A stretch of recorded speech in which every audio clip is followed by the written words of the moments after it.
Great news, though, according to the AP. USF, you win this game, you may crack the top 15. Great news. It's an opportunity. That's what this country's all about. Opportunity. Now, you may have to beat 3 ranked teams to crack the top 15, depending on your logo, but opportunity nonetheless. Consider just for a second the dynamic here. All right, Miami knows that they've got Florida coming up, and they got some tough games. They go to Florida State in a few weeks, and the way this game did profile at the beginning of the year is Alex Golesh could sneak in there, and if Miami's not careful, we'll just erase all of that. Everybody's attention is on this game. This is the biggest thing that happened to the CW since Football Nightly Down South aired on it 10 years ago. And there may be like 13 people in the world who watched that show, but little known fact, I got my start doing a late-night local college football show in Columbus, Georgia on the CW Jabama. I don't even know if it exists anymore.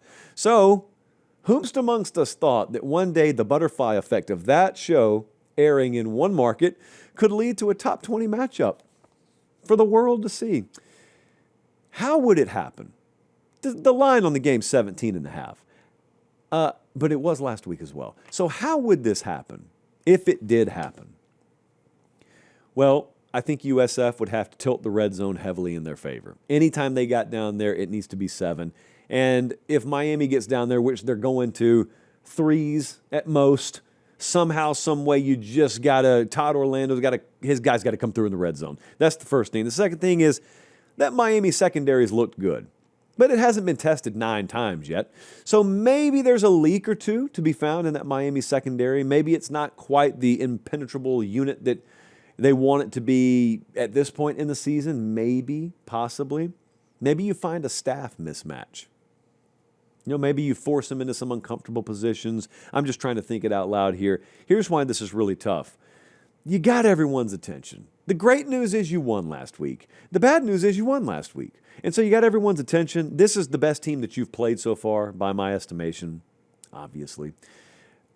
It's a due-down spot for USF, just purely betting terminology here for a second. But you find, if you bet this stuff over a long period of time, the commonality in college football is teams rarely play up 3 weeks in a row. And USF beat Boise convincingly in week 1. They go into the swamp and win last week. It's maybe one of the biggest wins in the history of that program. Now you're going to go play Miami. You got to be up a 3rd straight week. Normally, it doesn't happen. Even for the great teams and programs, it doesn't happen. So you got that. And also, Carson Beck knows how to take what you give him.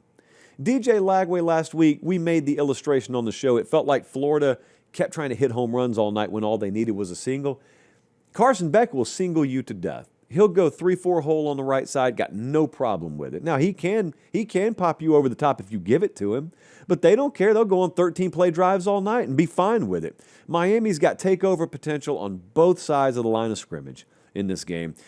On the other hand, Alex Golesh has shown the propensity to ugly these games up, and what they're trying to do is just get it to the 4th quarter. If they can get it to the 4th quarter and they got a puncher's chance, they'll take their chances. So will they get it there? Let's take a look at what the model thinks about this game.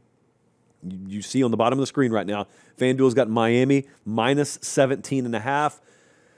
The model thinks Miami minus 14.5. I disagree with the model. I don't think this is a good spot at all for USF. I fully credit them for making this game matter to the degree it does. 4:30 kickoff, by the way, not 3:30, my bad. I'm going to take Miami to win and cover. I think it's like a 20-point win, that kind of game for Miami. So it's not, by the way, if USF loses this game and anyone in their right mind looks and says, see, told you they shouldn't have been ranked that high last week, you are muted, maybe even blocked from the channel. Has nothing to do with it.